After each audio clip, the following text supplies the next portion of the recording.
All right, everyone, welcome back to the channel. I want to go over Virginia's governor race, which is going on right now, because I thought it was very important to get to know exactly who Abigail Spanberger is, um, given that she's the Democratic nominee for governor. Recently, there was an election for the Democratic primaries for both the Attorney General's office, the local House districts, and the Lieutenant Governor's race. She was not on that because the governor was not, there was no one to primary Abigail Spanberger. So she is the de facto Democratic nominee. Just like Winsome Earl Sears, I believe her name is the Republican nominee. I just want to talk about who Abigail Spanberger is and why I will not be voting for her in November. So this is Abigail Spanberger's website here. She's running for governor. Abigail Spanberger was previously a congressperson for the state of Virginia. She was elected in 2018, and she did not run again, I believe, in 2024. And I believe that's what she didn't run, and now she's running for governor. She has a lot of name recognition, and she is not a great candidate. And these are the reasons why. So if you go to her values here, so Abigail Spanberger is a Democrat, and most of all, she's a centrist Democrat, and she's absolutely not what Virginia needs. I was looking over her website here, and there's a lot of priorities here, and you got to respect that. You have to respect the fact that, unlike some Democrats, she actually has a values page where she says what she wants to do. That's unfortunately something as gone over in the last video that not everyone has. But I noticed there's some things missing from these. And I wanted to go over that. So she's a Democrat. However, as you can see from this article here, close out of this ad here. How do I close out of this? Can I not close out of this? Whatever. As you can see, Democrat Spanberger, no right-to-work repeal in Virginia, but maybe reform. So right-to-work laws are currently in effect in Virginia despite it being a relatively blue state. And right-to-work laws really, really hurt unions. One of the hopes in 2018, I believe it was, when Governor Northam was elected, or maybe it was 2017 when Governor Northam was elected. One of the hopes was that Democrats would get into office and they would overturn right-to-work laws, which hurt these unions so badly. Abigail Spanberger has come out and said that she would not support a full repeal of the state's right-to-work law. That is pathetic. Right to work, if you are going to come out and say that you support unions, as it does in her page, if you go to Growing Virginia's Economy and Supporting its Workforce, it says it right here.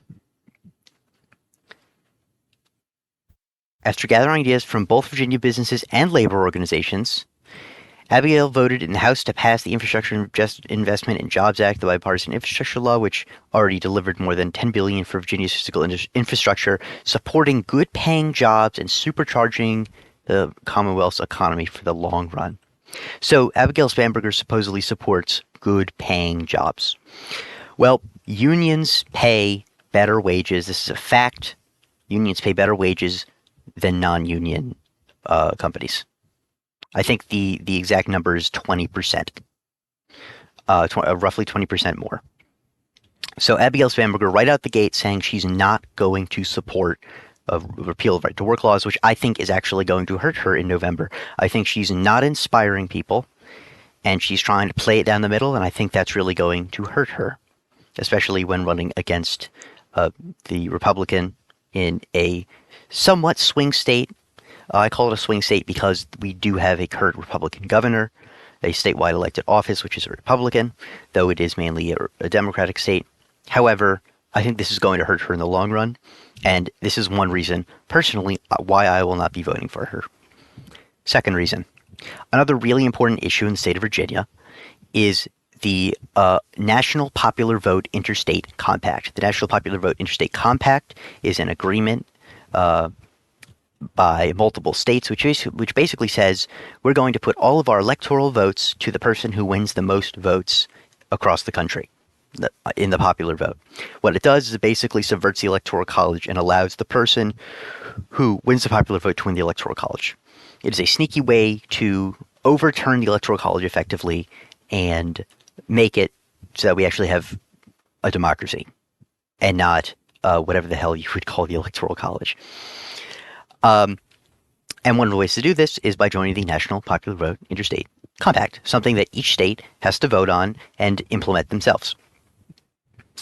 So Virginia was attempting to join it before Governor Youngkin blocked it, if I'm not mistaken. Or the Senate, maybe it was the Senate, maybe it was the Senate that blocked it. And so it never passed. So if you scroll down here, article from the Virginia Mercury, we can find Abigail Spanberger's what she believes on it. Democratic gubernatorial nominee Abigail Spanberger declined to weigh in on whether or not she would sign a bill to join the compact. So here we are, Abigail Spanberger not endorsing it. Abigail Spanberger rejecting the National Popular Vote Interstate Compact. See, she hasn't come out to say that she will support it. Maybe she will. But as of right now, she's not making any promises, and I highly doubt that she would actually sign it into law. If she's not even comfortable talking about it, I highly doubt she would ever sign that into law. And as someone who claims to want to stand up for Virginia, the way to do that is to eliminate the Electoral College so that every person in Virginia has the same vote. So that every person everywhere across the country has the same vote. But she's not willing to do that. At least she's not willing to comment on that. And I highly doubt she would actually ever pass that if she's not even willing to comment on it. So that's another reason I'm not voting for Abigail Spanberger for governor. And then finally, one more thing, which I forgot to pull up here before I started this recording, was Abigail Spanberger on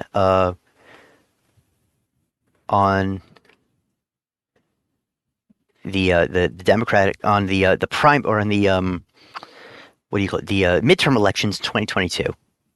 This is what Abigail Spanberger had to say about progressives in 2022 after Democrats lost the United States House of Representatives.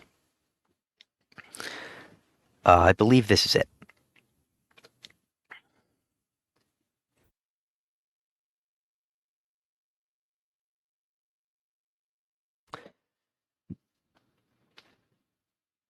Let's see here. Yeah, so here we go.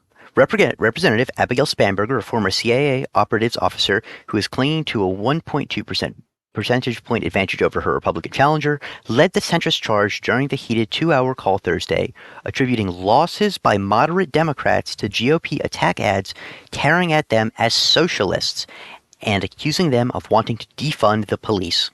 The ads, according to Spanberger, were made possible by the rhetoric of progressive lawmakers.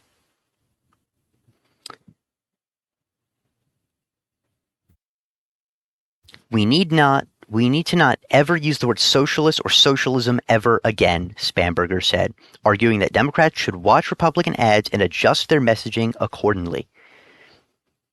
So Abigail Spanberger says that they should watch Republican ads and basically try to appease Republicans. You are not a Republican. Abigail Spanberger doesn't seem to understand that she's a Democrat and that Democrats have different values than Republicans. Furthermore, she also doesn't seem to understand the election. Joe Biden was a centrist. The House of Representatives was run by Nancy Pelosi. As you can see, she was a centrist Democrat. Chuck Schumer, the majority leader at the time, was a centrist Democrat. Joe Biden Chuck Schumer and Nancy Pelosi did not pass nearly enough progressive policy. They didn't pass a minimum wage increase. They didn't pass paid family medical leave. They didn't pass free childcare. They didn't protect unions. They didn't protect the LGBTQ plus community. They didn't. They didn't fix the healthcare system at all. They didn't protect the environment enough. They didn't do anything which was worthwhile or enough. And Abigail Spanberger, after that happened, had the audacity to come out and blame progressives for that. Despite the fact, now as we can see, the Democratic Party, made of mostly centrists, has a terrible approval rating. In a recent poll, AOC was beating Chuck Schumer in his own Senate seat. The Senate minority leader was losing to a congressperson who was more progressive than they were. So Abigail Spanberger clearly does not know what she's talking about when she's sitting here blaming progressives. And she should not at all be taken seriously with her politics whatsoever. Abigail Spanberger is just another centrist Democrat who's looking to be the next governor of Virginia. And frankly, it's not a good idea.